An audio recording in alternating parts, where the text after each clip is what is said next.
The final aspect of social realism that I wanted to discuss was the Harlem Renaissance that occurred in New York City. And this is a very important movement for the African American community. It is often called the birth of the new Negro. And again, we're using language from their time. I love speaking about the Harlem Renaissance because I was lucky enough to work on creating educational materials for a show about the Harlem Renaissance while I was doing my internship at the Corcoran Museum during my undergraduate years in DC. So while I was at George Washington. So for me, it's always been a movement I've really enjoyed speaking about because I've done so much research on it. So I love talking about it. Now, putting this into context, right, you have the Emancipation Proclamation and the 13th Amendment abolishing slavery that then leads to African Americans to look for a space for them to create and inhabit, right, artistically. So we're looking at Harlem, New York, right, as a place for creativity. And Harlem Renaissance is more than just the arts as we speak about them. It's poetry, it's music. It's a very vibrant scene. Harlem today is still a very vibrant scene. So it's definitely some place if you want to see African Americans making art, making culture, you go there, you look, right?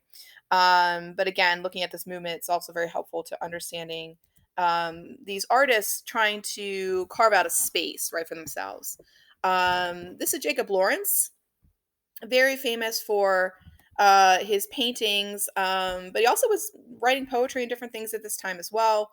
And I always like showing you his Migration of the Negro series because it's about African American history in very plain terms. And then it also shows you how modernism was being adopted by African American artists and used. Because I see a lot of influence of Cubism and Fauvism here.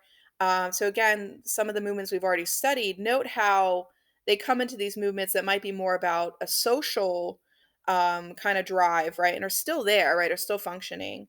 The one on the left obviously deals with segregation, and the one on the right, I think about the opportunities of education, right? Why be educated? What are the opportunities to grow, right, and succeed? And that's why I like doing what I do because education is freedom. Education is something people can't take away from you, right? So when people want to be ignorant, I can't understand that because education is power, education is movement, education is force, so it's sort of giving you this idea of education as a powerful thing to wield. This is Aaron Douglas, his work Prodigal Son. Notice how he takes inspiration from collaging. So we already talked about collage, right? You can definitely see that inspiration here. And I love how he reinterprets the prodigal son yet again, where with like Rembrandt, we saw forgiveness, right? Greuze, we saw like condemnation. And here we see like the part where he's partying. Now, why show this? Douglas was well aware of the Harlem Renaissance scene having positives and negatives. He said it was positive because it was a place for the arts and culture to flourish, but he said sometimes that meant people got a little out of hand. He's like, so you saw people going out gambling, you saw people drinking too much, right? He was like, you got to balance this stuff. You have to be careful. Freedom sometimes can be bad, right? So here we see the prodigal son while he's wasting the money and partying it up, right? And we know later what's going to happen to him, right? But again, think about the modernism that's shaping this piece and the social message, kind of couch within it. I just love it. And the final person I want to show you is James Van Der Zee, who was a famous chronicler of Harlem life. And he talks about how for him, he wanted to show the realness of African Americans living in New York.